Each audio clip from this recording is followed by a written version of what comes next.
Longhorse doesn't want to be ridden, she wants to be saddled. Over and over, every few minutes, forever. That's strange if you think about it. A saddle is for going somewhere. Longhorse never goes anywhere. She just wants it put on her, and then later she takes it off herself, so you have to do the whole thing again. Quick spoiler warning for both videos in Lookout's Longhorse story. Watch those first if you haven't. The first thing you notice about Longhorse is her body. Her skin is pale, almost gray. Her muscles look stiff, locked in place the way a body looks after it's been dead a while. There's a scar wrapped all the way around her neck. Longhorse died, and somehow she's still here. So here's the first theory, and it's a solid one. Longhorse is stuck reliving her own death, trying to get a better ending out of it. Real trauma survivors do something like this. It's called trauma reenactment, replaying a bad memory on purpose, hoping this time it goes right. Horses that are used to being saddled actually feel safe when it happens. Maybe Longhorse just wants that one feeling of safety back, the one she never got before she died. That explains why she wants the saddle. It doesn't explain why she takes it off again. If she just wanted to feel safe, she'd stay saddled. Instead, she pulls it off herself and makes Lookout hunt her down and do the whole thing over, with less time on the clock every single round. That's not someone looking for comfort, that's someone turning another person's panic into a game. And when Lookout breaks two of her rules, locks her in once, cheats once, the world resets completely. Every block goes back in place, but the mod remembers what he did anyway. New rules appear, shorter timers. He can't even quit the game anymore. The new tasks make that even clearer. Feed her, and she turns out to have a bottomless appetite. He burns through every animal nearby just trying to keep up. Brush her, and it turns out she's covered in flies, so he has to track down copper and a feather just to build the one tool that clears them off. She could swat them away herself. She doesn't. Making him clean her up in front of nobody isn't about the flies. It's about making him do something humiliating on command.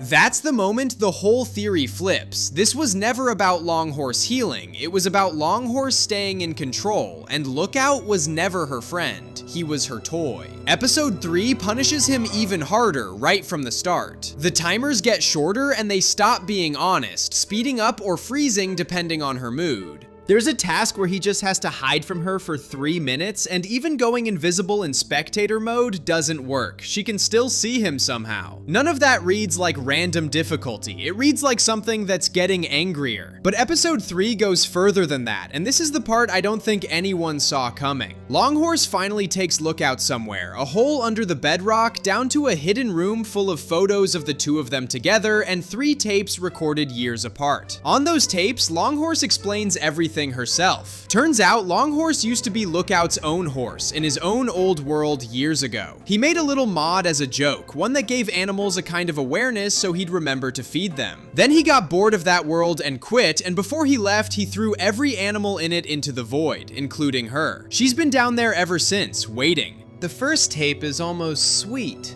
She thinks getting thrown into the void was some kind of test of friendship, and that Lookout is coming back for her. The second tape is sadder. She can feel pieces of herself disappearing the longer he stays gone, like being forgotten is slowly erasing what she used to look like. That's probably the real reason for the pale skin and the stiff muscles. Not death exactly, just years of being unremembered. By the third tape, she's not saying real sentences anymore, just "get me out" over and over.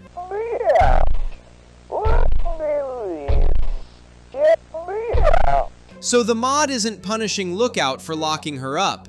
It's punishing him for forgetting her in the first place, years before any of this started. Here's a detail worth noticing too. In every other task, she makes Lookout do something to her. Saddle her, feed her, brush her.